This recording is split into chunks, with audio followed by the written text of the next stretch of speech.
नमस्कार दोस्तों। आज हम पढ़ेंगे एफॉर्ज़म नंबर 53। इससे पहले हमने पढ़ा एफॉर्ज़म नंबर 52 जिसमें हैनीमैन सर ने बताया कि किस तरह से दो हीलिंग आर्ट्स को हम स्टडी करते हैं, एक एलोपैथी और दूसरी है होम्योपैथी। नेक्स्ट 53 में हम होम्योपैथी को पढ़ते हैं। इसमें हैनीमैन सर कहते हैं the true mild cure take place only according to the homoeopathic method which as we have found by experience and deduction is unquestionably the proper one by which through art the quickest, most certain and most permanent cure are obtained, since this healing art rests upon an eternal infallible law of nature।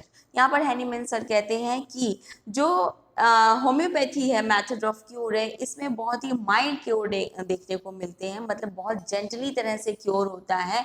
और ये हमारे क्योंकि ये based है बहुत सारे experiments जो Hahnemann ने किए, और भी लोगों ने बहुत सारे एक्सपीरियंसेस लोगों के जो हैनीमैन सर ने लोगों से लिए, जितने भी डॉक्टर्स थे उस टाइम के, जो अपने लाइफ में फील करते थे, वो जो एक्सपीरियंस करते थे, उनको जहाँ जहाँ लिखा हैनीमैन सर ने उन उन चीज़ों को उठाया वहाँ से।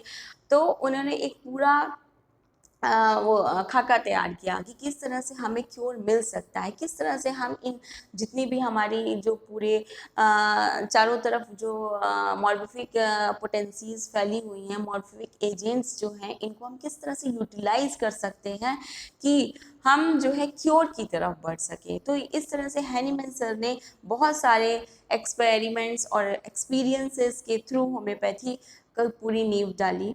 तो ये कहते हैं कि ये जो है सबसे क्विकेस्ट आर्ट है, इससे हम सबसे जल्दी जो है क्योर की तरफ पहुंच सकते हैं, एक सिक को एक हेल्दी पर्सन में कन्वर्ट कर सकते हैं।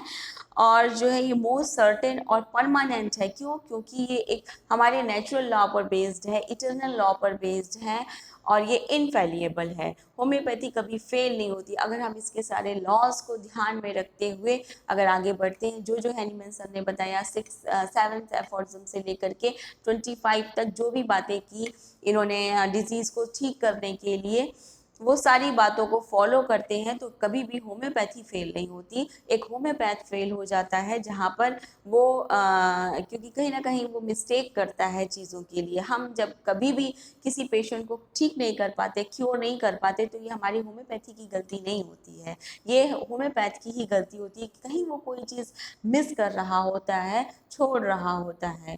तो हमें अपने आप को इतना ज़्यादा इम्प्रूव करना है कि हम उन चीज़ों को मिस ना कर पाएँ और आगे इनफेलिएबल होम्योपैथी की तरफ बढ़ते रहें। नेक्स्ट पैरा में पढ़ते हैं the pure homoeopathic healing art is the only correct method the possible to human art the straight way to cure as certain as that there is but one straight line between two given points. यहाँ पर Hahnemann sir कहते हैं कि अगर ये सबसे homeopathy सबसे purest healing art है, सबसे प्योरेस्ट मेथड है जिससे हम, और सबसे एक ही करेक्ट मेथड है जिससे हम जो है क्योर की तरफ पहुंच सकते हैं, एक डिसीज पर्सन को एक हेल्दी पर्सन में कन्वर्ट कर सकते हैं, टू गिवन पॉइंट्स के बीच में एक स्ट्रेट लाइन खींच सकते हैं इस होम्योपैथी के थ्रू ही।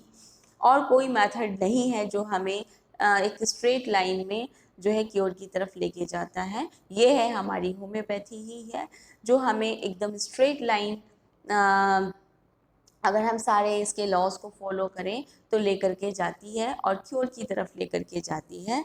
इससे प्योरेस्ट, इससे जेंटल और इससे जो है कह सकते हैं इटर्नल कोई लॉ नहीं है, कोई और मेथड नहीं है। तो यहाँ पर होम्योपैथी की बात की हैनीमैन सर ने 53 एफॉर्ज़म में कि किस तरह से जो होम्योपैथी, यहाँ पर एक सीधी सीधी लाइन लिख देते हैं हैनीमैन सर कि ये टू गिवन पॉइंट्स के बीच में अगर एक स्ट्रेट लाइन खींची जा सकती है तो वो हमारी होम्योपैथी के थ्रू ही खींची जा सकती है और किसी पैथी के थ्रू नहीं खींची जा सकती है। तो इसलिए, और सबसे क्विकेस्ट मेथड है। हम अभी तक जो मिसनॉमर फैला है कि होम्योपैथी देर से आराम करती है, जल्दी आराम नहीं देती है, तो ऐसा नहीं है, क्योंकि ये एक स्ट्रेट लाइन है सिक से हेल्थ में कन्वर्ट होने के लिए। तो ये सबसे जल्दी आराम देने वाला मेथड है, लेकिन उसके लिए हमें इसके जो जितने भी लॉ हैं उसको फॉलो करना पड़ेगा, तभी हम एक स्ट्रेट लाइन खींच सकते हैं एक सिक पर्सन और एक हेल्दी पर्सन के बीच में। तो नेक्स्ट एफॉर्म पढ़ते हैं नेक्स्ट वीडियो में, तब तक के लिए धन्यवाद।